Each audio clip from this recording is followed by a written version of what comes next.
Bien, continuamos entonces con la segunda parte. Habíamos dicho en el primer video que la educación sexual es una herramienta preventiva, que hay información, que a veces no siempre la información es educación, por lo tanto llegábamos a la pregunta de por qué debemos hacer educación sexual y había un cúmulo de evidencia científica que ha sido respaldada también por estudios realizados aquí en Antofagasta y aquí en la carrera de obstetricia, donde se demuestra el impacto o el resultado que ha tenido este tipo de intervenciones, como por ejemplo, esta es una de las tantas preguntas que había, preguntas más vivenciales con respecto y de conocimientos con respecto al VIH. ¿VIH es lo mismo que SIDA? Para diferenciar que una cosa era el virus, que otra cosa era el estado de inmunodeficiencia. Fíjense cómo aumenta la respuesta correcta, que es no, ¿ya? De 16% a 90% antes y después de la intervención. Aquí se pregunta si compartir el baño aumenta el riesgo de adquirir el VIH-Sida. No lo hace, por lo tanto la respuesta correcta también es no. Fíjense cómo aumenta de un 20% que le respondieron correctamente a un 81% de los estudiantes que la responden correctamente. Cuando se evalúa globalmente los resultados de esta encuesta, específicamente en un ítem que tiene que ver con contenidos que las mismas estudiantes entregaron con respecto al VIH. Antes de la intervención, los estudiantes que llegaban a tener respuestas muy bien o excelentes, de acuerdo a esta escala que aparece acá, que es el color rojo y el color morado, eran muy poquitos, en suma un 17%. Fíjense cómo aumenta a los que responden excelente, a 36%, y a los que responden muy bien en el test de conocimiento después de haber recibido esta intervención de parte de las estudiantes de obstetricia. Un 72% en porcentaje acumulado del curso está entre muy bien y excelente, y el resto está igual en muy bien, de 6 a 7 puntos, y son muy poquitos los que persistieron con desconocimiento pese a haber tenido una intervención educativa. Entonces, esto demuestra, este pequeño estudio realizado acá en Antofagasta y publicado en la revista chilena de salud pública de Santiago, demuestra que esto funciona. ¿Deberíamos hacerlo en los colegios? Claro que deberíamos hacerlo, pero los colegios tendrían que abrir sus puertas para que estas intervenciones se realizaran. Tampoco es posible que desde la universidad estemos yendo constantemente a realizar nosotros este tipo de intervenciones cuando son los mismos colegios quienes deben hacerse cargo de esto. Son los mismos profesores quienes deben hacerse cargo de esto. Entonces, ¿qué pasa con la educación sexual en Chile? Bueno, acá, fíjense en esta frase, la dice un médico: asume carácter de urgencia médica propender a una educación sexual de la niñez y de la juventud que ponga fin a las hipocresías y limitaciones que causan grave daño a hombres y mujeres. O sea, aquí este médico se tira con todo, no solamente dice que es urgente, sino que dice que hay hipocresías que limitan a hombres y mujeres. Yo estoy de acuerdo con esta frase, no sé si ustedes también la comparten, de que la educación sexual asume carácter de urgencia, o sea que hay que hacerlo cuanto antes. Esto lo dijo el profesor y doctor de la Universidad Católica de Valparaíso, Gabriel Castillo, psiquiatra, y todos creo concordamos con que esta es una real urgencia, o sea, hay que abordar esta necesidad y ponerle solución. ¿Cuándo creen ustedes que el doctor Castillo dijo esto? ¿Hace una semana? ¿Hace un mes? ¿El año pasado?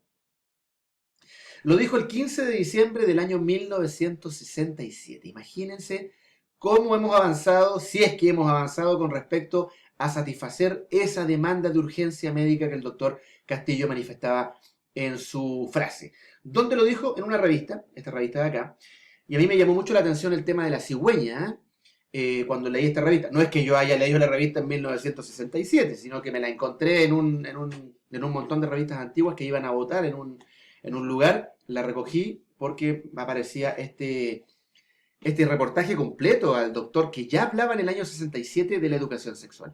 Pero esto llama la atención, hay que matar al símbolo de la hipocresía sexual, la cigüeña que viene de París. ¿Por qué él dice que es símbolo de la hipocresía sexual? Porque gracias a que existe el mito de la cigüeña, muchas generaciones de padres no tuvieron que explicarle a sus hijos el tema de la reproducción humana, sino que simplemente le decían que los había traído la cigüeña.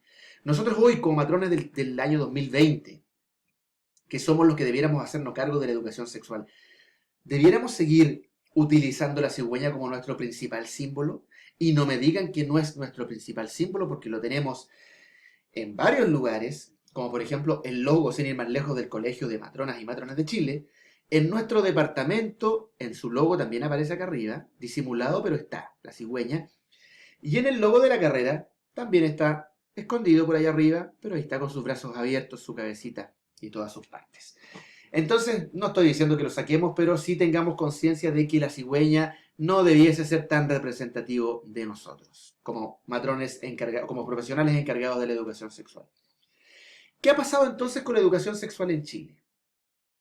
Bueno, en el año 2010 se implementó una ley, la ley 20.418, enmarcada dentro de una ley sanitaria que tenía que ver con la entrega de anticonceptivos, pero dentro decía que todos tenían derecho a educación sexual obligatoria con acceso garantizado. O sea, el gobierno se tiene que hacer cargo de que todos reciban garantizadamente educación sexual. Esto fue en el primer gobierno de Sebastián Piñera, siendo ministro Joaquín Lavín. Ahí está la ministra del CERNAM, hoy CERNAMEG, que le agregaron equidad de género al final de la sigla, pero en ese tiempo CERNAM, y ellos anunciaron esto. Inmediatamente muchos nos alegramos porque dijimos, por fin, es obligatoria, pero ¿qué va a pasar en los colegios? Al convertirse en obligatoria, ¿se van a hacer cargo los profesores? ¿Se van a capacitar los profesores? ¿Quién se va a hacer finalmente responsable de hacer educación sexual si es obligatoria en los colegios? Entonces, bueno, antes de responder esa pregunta, vamos a ver una breve reseña de dónde venía la educación sexual anteriormente al 2010 para que desembocara en ese anuncio de Joaquín Lavín. Bueno, el año 2026, el presidente Emiliano Figueroa, muy poco conocido, dice que es obligatorio asistir al colegio. La educación primaria se hace obligatoria y dentro del plan de educación primaria aparecen algunos programas de educación sexual. El presidente Frey, en los años que aparecen ahí, implementa el programa Vida Familiar y Educación Sexual, que después lo continúa y lo complementa el presidente Salvador Allende entre los años 70 y 73, y es acá cuando se comienza a abrir la mirada chilena hacia el exterior. Llega mucho material de Europa, particularmente de la Unión Soviética, que aportó mucho material educativo a este gobierno. Independiente de las ideologías que se puedan tener, podemos decir que fue uno de los que prosperó mayormente esto de la educación sexual, ¿ya? Porque se comenzó a hablar abiertamente, habían programas de trabajo, habían programas de estudio, etc. Esto literalmente se acaba de golpe en el año 73 cuando asume Pinochet primero como miembro de la Junta y luego como presidente autodefinido, y durante su periodo se quemaron libros porque habían ciertos temas que, por un tema de seguridad nacional, se prefería que no fuera material de lectura ni de estudio de la juventud chilena. Dentro de eso, la educación sexual. Entonces se genera un retroceso enorme durante los años de dictadura militar, que finalmente son de alguna manera abordados en los primeros años de los gobiernos, en la vuelta a la democracia a partir del año 90, con los gobiernos de la concertación, pero no son los gobiernos propiamente tal quienes se hacen cargo de la educación sexual, sino que son las organizaciones no gubernamentales que, muchas veces amparadas por organismos externos, por organismos de derechos humanos, comienzan a implementar poco a poquito jornadas de conversación en afectividad y sexualidad, como por ejemplo fueron las JOCAS, muy polémicas en su momento, mucha resistencia de parte de la Iglesia Católica, que siempre ha estado ahí como oponiéndose a temas que abren un poquito la mirada en cuanto a sexualidad. Y de ahí del 90 para adelante, los gobiernos que siguieron después de la concertación, después de los gobiernos de Frey, de Elwin, de Frey y de Lagos en ese orden, aparecen ya gobiernos un poquito más modernos en épocas, digamos. Por lo tanto, se implementa en el 2010 la ley 20.418 que estábamos mencionando recién. ¿Qué aportes o qué avances hicieron los mandatarios más recientes? En el caso de Michelle Bachelet, el artículo 1 dice: toda persona tiene derecho a recibir educación, información y orientación en materia de regulación de la fertilidad en forma clara, comprensible, completa y en su caso confidencial. Eso nos toca muy de cerca a nosotros como matrones, porque cada vez que alguien vaya a una consulta de un matrón o le pide información por distintas vías a un matrón, esa matrona tiene la obligación de satisfacer este derecho que tiene la persona, que es de recibir educación, información y orientación en materia de regulación de fertilidad. No podemos negar la información, ni podemos falsearla, ni podemos acomodarla para nosotros entregar un método anticonceptivo en privilegio de otro o en desmedro de otro. Tenemos que entregar toda la información para que las personas tomen sus propias decisiones. Por su parte, Sebastián Piñera también hace arreglos y complementos a esta ley, a la ley 20.418, y en el decreto 49 dice: corresponderá a los establecimientos de salud entregar información sobre métodos anticonceptivos y otras. Entonces, con este decreto 49, le quita un poquito de peso a la ley que obliga a los colegios a entregar todo tipo de educación sexual. Y cuando hablamos de todo tipo, nos referimos también a métodos anticonceptivos, nos referimos a disfunciones sexuales, nos referimos a algún tipo de trastorno del deseo sexual, en fin, todo lo que tiene que ver con sexualidad. Evidentemente que en los colegios los contenidos más instaurados o más entregados son los que tienen que ver con reproducción, prevención del embarazo, prevención de las infecciones de transmisión sexual. Pero eso no quita que debiese abarcar otros elementos más grandes como los que yo acabo de mencionar. Ahora, con esto, esta ley a nosotros nos hizo ponernos muy contentos, fíjense cómo estamos en relación al concierto internacional, pero básicamente de Latinoamérica. Entre el año 2008 y el 2015, Chile fue el país que menos avanzó en prevención con educación sexual en comparación con los otros 16 países que también se sometieron al estudio de la Federación Internacional de Planificación Familiar, IPPF. O sea, con todo nuestro florecer económico como país, estamos peor que países más pobres de Latinoamérica, pero que sin embargo han logrado de alguna manera potenciar de mejor manera la educación sexual que entregan a sus jóvenes. Bueno, volvamos entonces a este anuncio del 2010 que hace Lavín cuando le preguntan: ¿y cómo los profesores van a poder hacer educación sexual? No, dice Lavín, vamos a poner a disposición 7 programas que los colegios van a tener que comprar, que van a tener que pagar. Los colegios particulares van a tener toda la posibilidad de comprarlo porque plata tienen, y los colegios estatales van a tener que postular a subvenciones para que reciban alguno de estos programas. Ahí están los 7 programas que existían, unos más conservadores que otros. Nosotros en la Universidad de Antofagasta encontramos mucha similitud de nuestros programas, que no están acá por supuesto, pero que los trabajábamos en los colegios, con el de la Facultad de Medicina de la Universidad de Chile, Adolescencia, Tiempo de Decisiones, liderada por el doctor Ramiro Molina, que les va a sonar el nombre porque más adelante vamos a hablar de él. Se encontraron dificultades, era que no, porque nadie sabía. Este estudio lo hizo la Universidad Central y entregó estas 3 principales conclusiones. Nadie sabía quién se hacía cargo finalmente de la educación sexual obligatoria.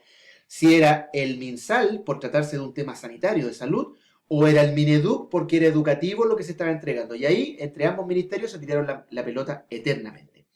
El hecho de que hubiera que comprar estos cursos, o sea, de externalizar el servicio, ya entraba en un modelo de mercado medio discutible. Si lo vemos en un gobierno de derecha 100%, tiene que ver también con orientaciones capitalistas y de mercado especiales que hacen que se pongan a disposición estos productos externos y no se haga cargo el Estado de entregar estos cursos. Y después el mecanismo de financiamiento estaba muy poco definido. Si un colegio quería postular a una subvención, un colegio fiscal me refiero, quería postular, nadie sabía cómo se postulaba.